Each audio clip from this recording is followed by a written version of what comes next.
Welcome everyone to the special podcast from Cybersecurity Magazine. Today I'm joined by Hans Christian Rudolph, and we are pleased to announce the best paper of 2022 from the Journal of Cybersecurity and Mobility of River Publishers, which was awarded to the paper on the controllability of artificial intelligence and analysis of limitations by Roman Yampolskiy.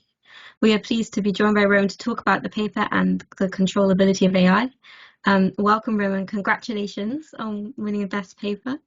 Could you please start perhaps by introducing yourself a little bit and introducing the paper? Oh, thank you so much. I am Roman Yampolskiy. I'm a computer scientist at University of Louisville in Kentucky. I work on AI safety and security, which seems to be a very hot topic right now. We just had a letter come out this morning with pretty much everyone in AI signing on, expressing their concern about existential risks from AI. And now that there seems to be some consensus on this topic, the question becomes, of course, what should we do about it? And that will depend on whatever we think we can control super intelligent machines will have in the future. And it seems like it may not be the case that it's possible. That paper essentially goes through all the find for why we may have difficulties accomplishing something like that. And if that result is confirmed, then maybe instead of trying to mitigate safety risks, we need to talk about limits to what we actually deploy, what type of systems we actually train in the future. Great, thank you. And the title of the paper talks about the controllability of artificial intelligence. What does it kind of mean to you for an AI to be controllable, and kind of what properties would it need to be controllable, I guess? Well, that's a wonderful question. So there is not even consensus on what that is we're trying to accomplish. Historically, a lot of this work fell under AI ethics, AI morals work. Then people called it friendly AI. There was AI alignment, control problem, AI safety and security is what I call it. But let's just say the problem. We're all working on the problem. And the goal is to create those very capable machines to benefit from their intelligence, help us with science and engineering and economy, while at the same time, we don't want any negative side effects. We don't want any bad consequences from trivial things we already experienced, like misinformation, deepfakes, logarithmic bias, to potentially future problems with AI killing everyone, existential risk and suffering risks. So that's the problem, and let's say we start thinking about how can we solve it. It's likely we will need a toolbox of capabilities. We would need to be able to explain how the system works, predict its decisions, be able to communicate with it without any ambiguity, and you can go through a list of maybe a couple dozen of such properties. And it seems like there are some fundamental limits to what we can do in that space. So if you are not super intelligent yourself, you probably cannot precisely predict what decisions a super intelligent system will make. Otherwise, you would be that intelligent, and so on. So after reviewing all those necessary tools, it seems like we don't have the toolbox we need. So it's very unlikely that we will be able to in-depth control behaviors of that system. What do we mean by control? Either directly instructing with what to do, and that always backfires. If you know about 3 wishes with a genie, you always regret your first wish, you're trying to undo it, that's what happens. So if direct control is not what we have in mind, maybe it's delegated control. Maybe we want this smart, ideal advisor who tells us what to do, and it may be a solution which is safe, but we're definitely not in control. The system is making all the decisions and decides, okay, right now it's good for you to go to the gym and start eating carrots. So that's your future. So there are shortcomings to all possible interpretations of what control really means. It was quite insightful reading through that paper, and you mentioned some of those shortcomings that naturally one, when looking into this more deeply.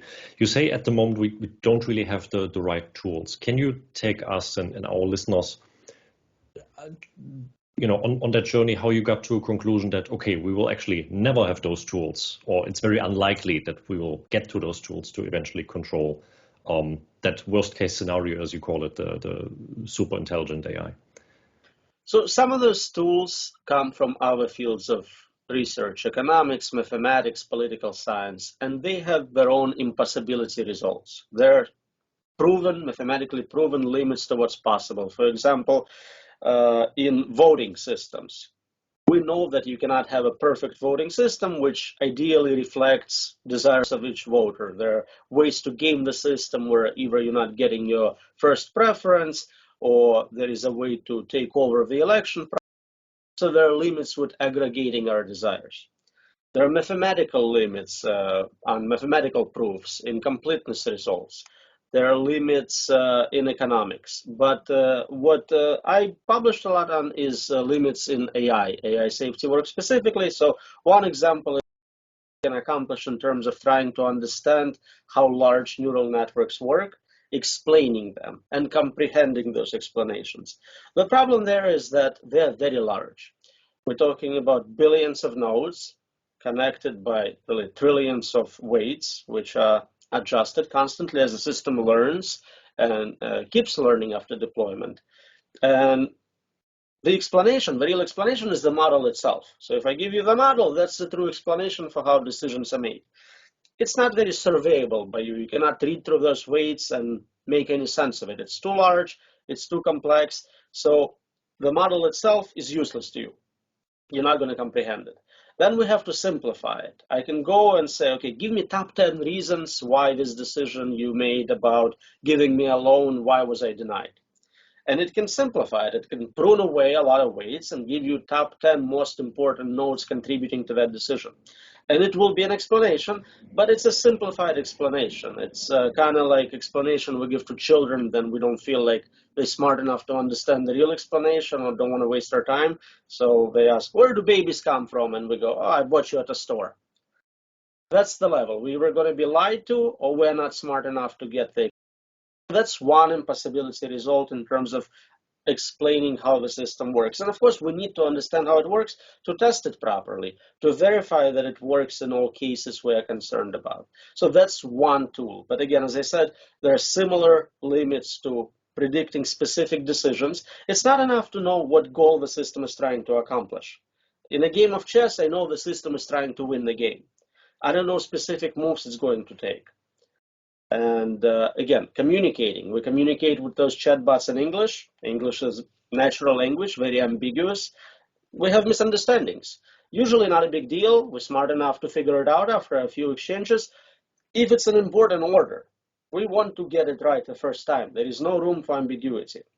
So that's another result where we know that we cannot have perfect non-ambiguous communication in English. We need to have a more non-ambiguous language. Programming languages are somewhat less ambiguous, but even they are full of bugs. We know that. Verifying code. So somebody wrote this program. Is it even matching specifications we gave it? Another challenge. We can prove it up to a certain degree of accuracy with respect to a specific verifier. Who verified that verifier? Another verifier. So you have this infinite regress of verifiers. Assuming we got all this problem solved, we really somehow found, not perfect solutions, but approximate solutions which are good enough to allow us to have access to those tools. What do we want those systems to do?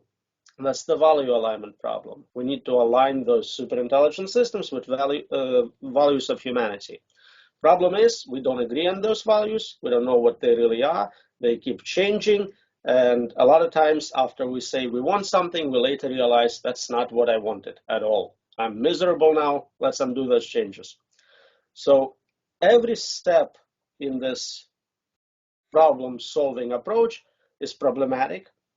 And the last 10 years of AI safety research, in my opinion, just told us about how difficult it is and discovered more kind of fractal nature of it. Every time we zoom in, we discover 100 new problems, but there is no solutions. We have not found anything. Okay, this part is definitely solved. We don't have to worry about it. We can move on. It's all about just understanding how difficult the problem is and what are the consequences of getting it wrong. That actually brings me to one question that I wanted to come to later, but this actually fits very nicely because you also in the beginning obviously spent quite some time reviewing past publications on the topic and from what I understand, your take from it is that the AI control problem as a whole is rather poorly understood, not very clearly defined. Why do you think that is? Because as you say, that there has been lots of work on this, and still it seems very elusive. It's actually even worse. There is no publication on it. Any papers, any peer-reviewed publications. I found a few blogs where people without proofs, without formal argumentation kind of say, well, I think it's solvable. My intuition says it's not solvable. But there is no research. This is problematic. This is the most important problem ever. And no one so far has published outside of the paper we're discussing anything like formalizing the issue, defining what the different possible levels of solution are, and then proving that it's either possible or impossible. I recently ran a small poll on Twitter and Facebook just asking people, do you think this problem is decidable, solvable, unsolvable, solvable in theory, but not solvable in practice? And there is a lot of split vote, but only a small minority thinks the problem is definitely solvable. But this is the extent of research in this field. This is crazy. Goes to show that it's a very broad issue. I mean, as you mentioned, there are so many aspects that play into this. It's not just computer science, right? It's not just cybersecurity, right? It's all these different aspects as well. But, okay. Right, because we are talking about general systems. It's not just AI, it's AGI, general intelligence. So it would make decisions in all domains. It's not something where it's a narrow AI, we can test it. Okay, it's playing chess. Let's test, make sure it works for all the pieces, one piece, two pieces. You cannot brute force testing. You have to somehow figure out how to make it safe and secure in novel environments with new data after it keeps learning and self-improving potentially. So we have no tools for accomplishing that right now. So you mentioned that you kind of did that Twitter poll to see people's opinions on it, and that people aren't doing kind of active research on this. Is it still the question, do you feel that AI researchers have in their mind when they do research in this area as we develop these AIs, which are coming even more frequently used in like just society generally? So the research I see in the safety community is to take a specific, very narrow subproblem and try to address it in a restricted domain, so a toy problem. And usually those papers go, yeah, we did a great job solving it in this toy case, and we don't think it's going to scale to the full model, but it's promising, let's do more work on that. So that's the state of the art. Again, specifically on can super intelligent machines of the future be controlled? I haven't seen any published papers on the topic. In general, the field is less academic than usual, so it's not completely crazy that a lot of it is blog posts. There is not a journal dedicated to AI safety and security yet, but even then I take into account all those informal publications, there is still no formal philosophy. It's really just people sharing their opinions and intuitions. Okay, interesting. So it's kind of coming from a kind of, you said actually that it's not so academic, this field. Why do you think that is? That you said.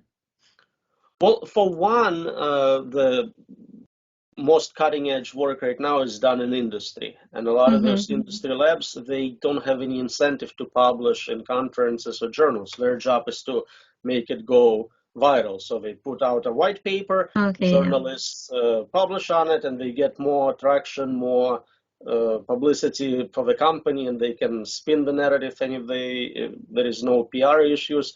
So for them, it's faster and less problems with dealing, waiting for a year for journal to peer review your work, addressing concerns of peer reviewers. Sometimes you get unlucky, you get some very demanding reviewers. So this whole academic step is bypassed usually. AI safety, on the other hand, was born outside of academia and outside of industry. It was a lot of just kind of genius level people, some are high school dropouts working outside of that whole field. So for them, it never made any sense to go formal. They don't see much value in formalizing it. So they publish blogs and forum posts. So it's a very interesting discipline. It's different from any other discipline I'm aware of. Yeah, and how important is it within not just AI kind of safety and controllability, but security generally, kind of formalizing these kinds of things, kind of asking those broader questions and really doing kind of more official research into it? Well, there are some benefits to doing it the formal academic way. For one, as there is more and more of those blogs and forums, it's becoming harder and harder to figure out what one should be reading. Then you're talking about traditional disciplines, you go to a journal like Nature and Science, you know that's the best research on a topic.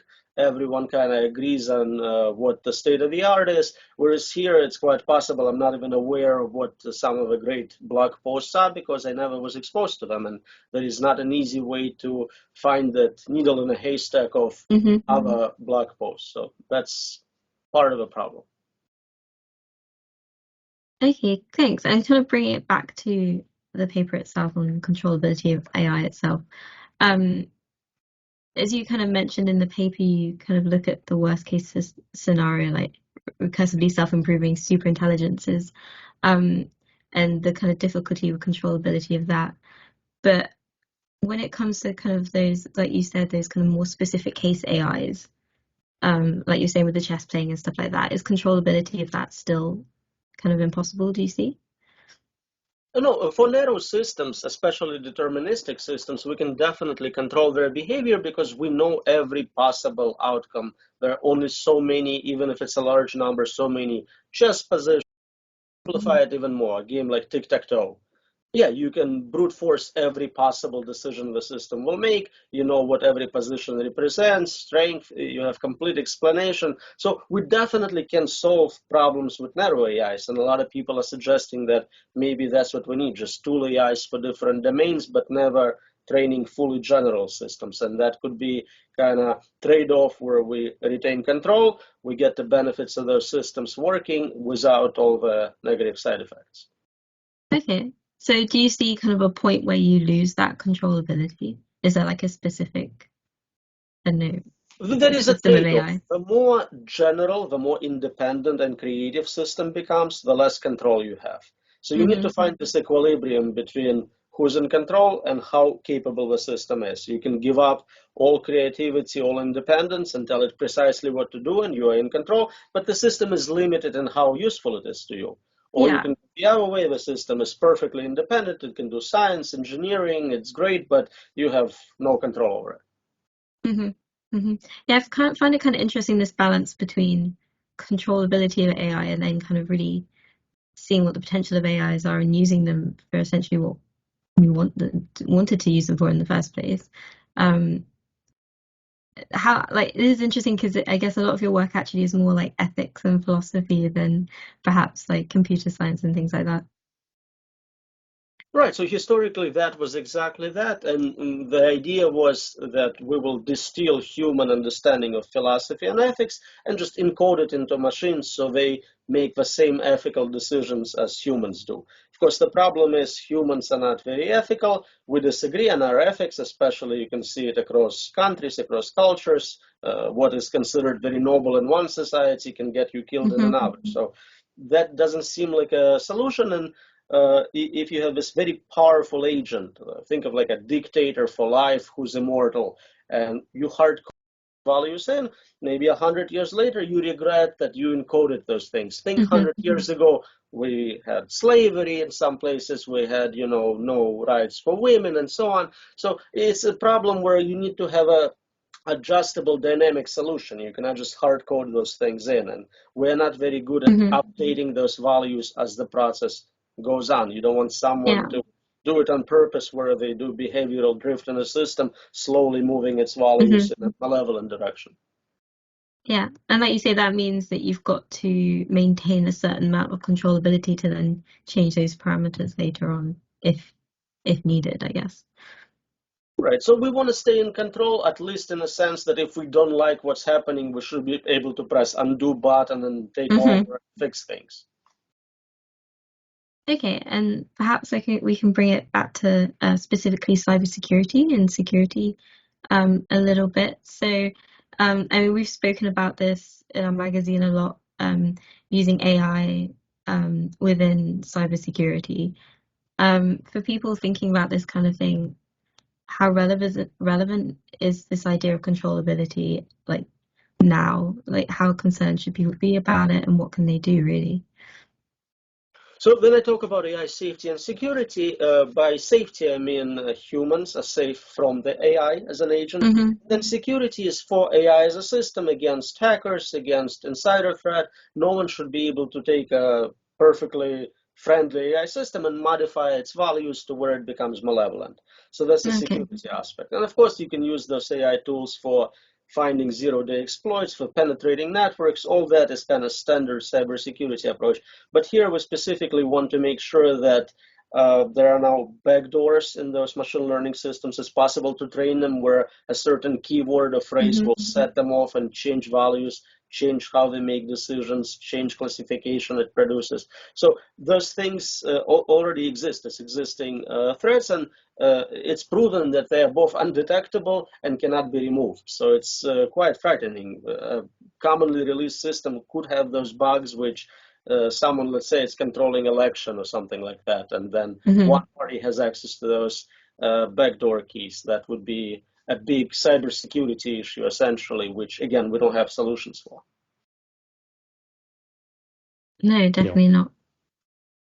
And also considering how, I mean, already technology in many areas is so complex that many cybersecurity issues go undetected for quite a long time, right? One doesn't want to imagine how cybersecurity risks and threats would be impacted by things like that. So we're starting to see that a lot of people rely on those tools to help them in writing software, Copilot, writing code. And if they introduce bugs, a lot of people just kind of look at it quickly and click accept. So they don't do enough debugging. And even if they did, the bugs those systems introduce are different from typical human programmer bugs. So they're even harder to find. And we know with software, you release a product, then others build on top of it through API calls. So you have this multi-layer system with bugs grandfathered in from many generations of software ago being reused and exploited. And we sometimes discover a bug which has been around for 20 years and nobody knew about it. So there is definitely a lot of unknown unknowns in terms of what is already in those code bases. And is this where controllability kind of comes into it a little bit? So controllability specifically is more about AI as an agent and us remaining control over it. I haven't found a direct utilization in terms of cyber aspect of it, but it's possible there is one. Maybe looking a little bit broader outside of just cybersecurity, we mentioned, of course, one way to kind of not mitigate, but I guess limit the issues, of course, focusing on developing narrow models and narrow AI. What else, looking, how the field was going to develop over the next couple of years, what else would you think is necessary in order to prevent that worst case scenario that you describe? So the current models, those large neural networks, transformer-based models, are definitely very uncontrollable from what we can see. They have tendencies to generate falsehoods, to lie essentially, and we're not very good at correcting them. We kind of know how to filter them. At the final stage, we can say, okay, never say this word, but we're not very good at changing the actual beliefs of a model. So there are other approaches to doing AI. We have 50 years of history of AI. They are not as successful, but maybe some other approaches would be easier to explain how they work, easier to modify and control. So I think 5 years ago, no one knew about transformers and it wasn't on the table. Maybe a year or two from now, we'll discover a different approach, which will overtake existing models and will be more likely to be safety and security friendly. Great. And on that note, as we kind of come to the end of our time, can you talk a bit more about kind of the future of your work in controllability at AI and kind of what you'd like to see moving forward? So I continue publishing on different tools we probably need but don't have. Another big one I'm about to release a paper on is monitorability of AI. So we talk about, with this letter I mentioned, about governments and international organizations trying to control what is allowed, what type of infrastructure can be dedicated to those projects, monitoring use of cloud compute, in those systems. But to enforce this legislation, you need to be able to monitor what's going on with those systems. And I think there are also very strong limits on what we can do in terms of just understanding the capability of a new model as it's being trained, capability of it, even if it's already done training and being tested. It took months to test GPT-4, and we keep discovering hidden capabilities. It's not obvious what the system will be able to do, even to the creators, the designers of a system, because it's learning independently. It's learning from data on the internet, so it has a lot of hidden capabilities. Or maybe it speaks some other language. Maybe it can do some interesting physics we're not aware of. So there are strong limitations in our ability, at least live, at least while it's running, to know, okay, we hit this level of capability, let's stop. So if we have, for example, legislation saying you should not train systems beyond human capacity, well, how would we even know? Run can take 6 months. If we sample throughout the runtime, it takes 10 times as much time to test what the system is capable of as it is to actually train the system. And so it's quite likely that we will train right past that human level capacity point and get into superintelligence before we even realize that's happening. Thank you, Hans. Thank you, Roman, for joining us. And yeah, congratulations again on being awarded Best Paper 2022. Thank you so much. Thank you.